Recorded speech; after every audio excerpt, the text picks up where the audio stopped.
Hi, Sneak Peekers. I'm Willy, and we're on the red carpet for Dream Productions at Austin Film Festival. What motivated y'all to turn a section of Inside Out into a spin-off? Well, it was really just in thinking, like, how could we spin it off? Like, and the challenge is, how do you spin off something inside out? And what we realized is that we have just, like, scraped just the very surface of the world of Inside Out, right? If you think about it, if you think about how the mind expands and learns, right? And so when I was sitting down with the executives at Pixar, we kind of came upon Dream Productions instantly. And Dream Productions is really about all these different directors inside this film studio that is responsible for making your dreams. So this is obviously going to be a very visually beautiful show, but also it sounds like there's a lot of technical research that goes into it. How much research did y'all put into this show? A ton of research went into this show. And namely, like, what it means to dream and why we dream. And we don't really know.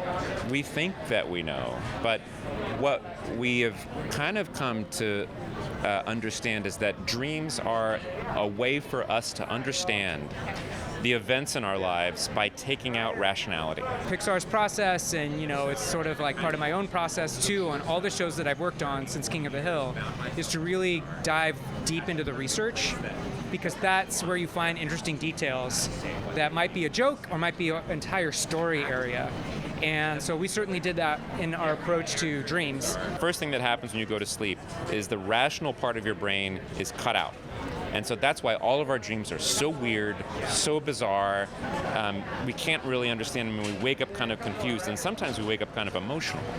But what they believe is that that's our way of unraveling some of these more complex moments in our lives. And so if Riley, let's say, has an experience that her mind can't quite unravel, then we've kind of felt that goes to Dream Productions. And Dream Productions will make it into a really bizarre, weird dream that doesn't make any sense, that somehow makes sense and unravels it for Riley.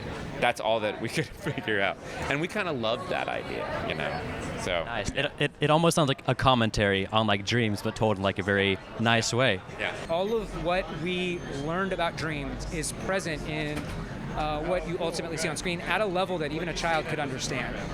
Did any of the dreams and Dream Productions come from maybe like your own dreams, do you think? Yeah, we had a dream consultant who came in and talked to us, and then we all sort of talked about what our dreams were and learned how to interpret them, and then sort of also reverse engineer it so that we could be creating dreams that made sense for Riley and what she was experiencing and how her brain would maybe reinterpret those events. I sometimes have a lot of lucid dreams that where I'm awake inside the dream.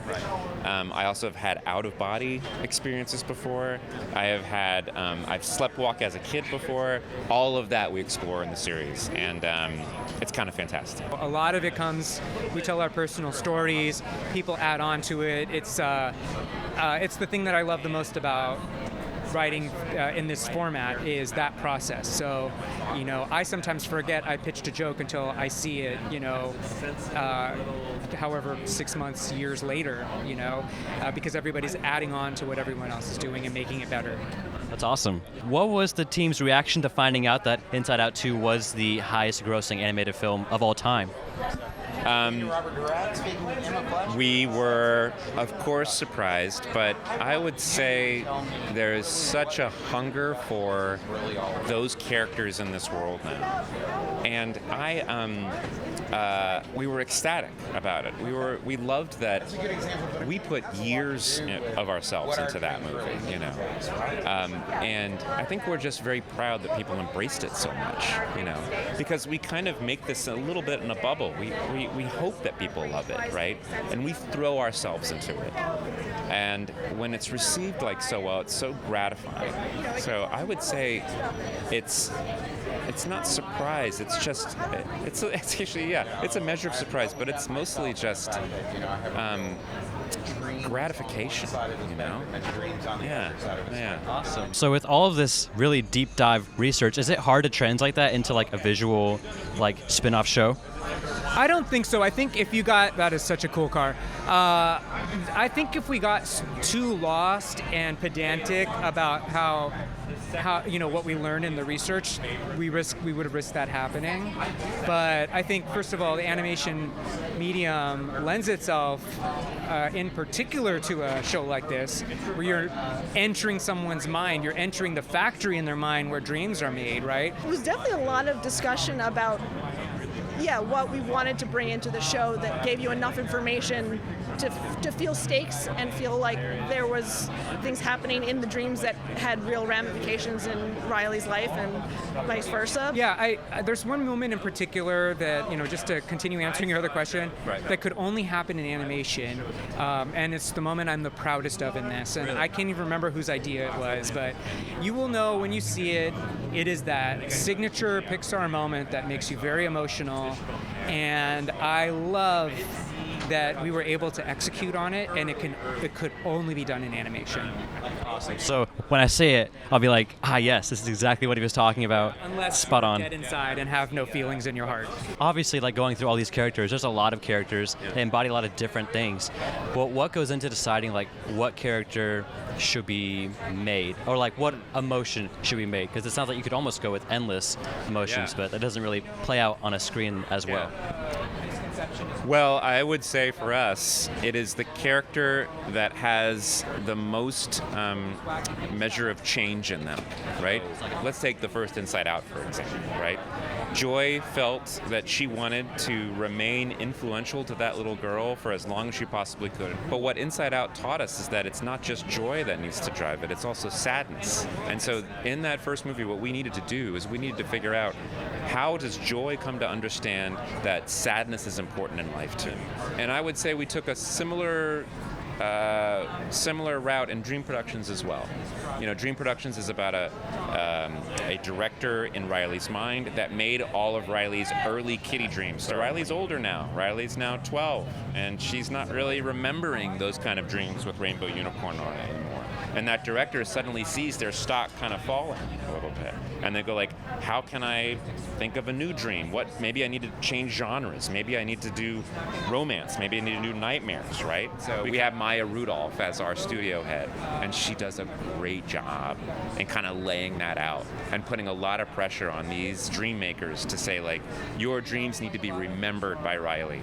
And if they're not remembered, you're a failure, Have you, like, after waking up, like, seen your own dreams differently after working so much on this production of Dream Productions? Oh my God, 1,000%. My wife is so annoyed. It's like, it's already annoying to talk about whatever, clarity 1 hour therapy session gave you, but now to like wake up on a regular basis and be like, I had a dream about the phone from my parents' bedroom in the 80s, but I know because of the dream analyst we met with on Dream Productions, it's actually a symbol of something else. And, she's like, I want a divorce.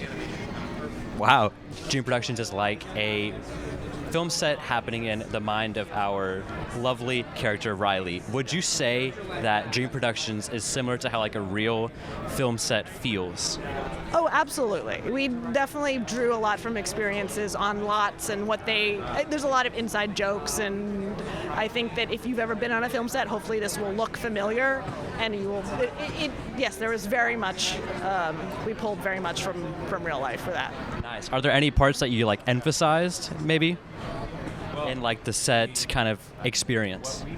I think we certainly tried to heighten the stress level of a set, and the sort of gotta get it now, on a very tight time limit that felt propulsive and exciting, and also that there were real stakes for what was happening. I mean, it is a set. I mean, again, like I worked on the show Central Park. We wanted to be absolutely accurate to the way Central Park looks, right?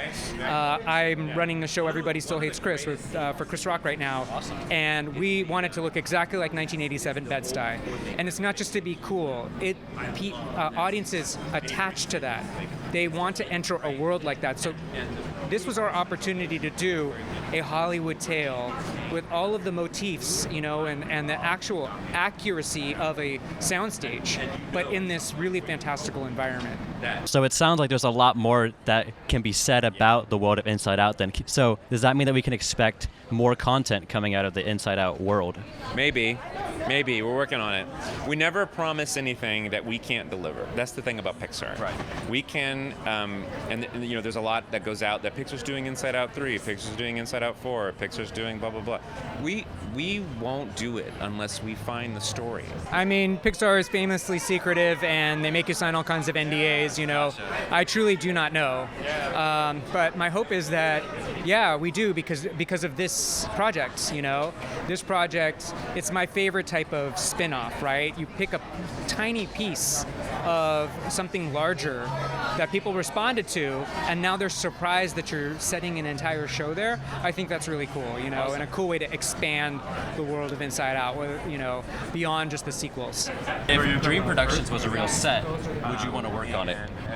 Absolutely, any set. I'll get on any set. Hope you have an amazing day. Yeah, you too. Thanks. I enjoyed. Yes, sir. Thanks. Thank you guys so much for watching our interviews. Please like, comment, and subscribe. And if you want to see more content like this, please check out our channel, Sneak Peek.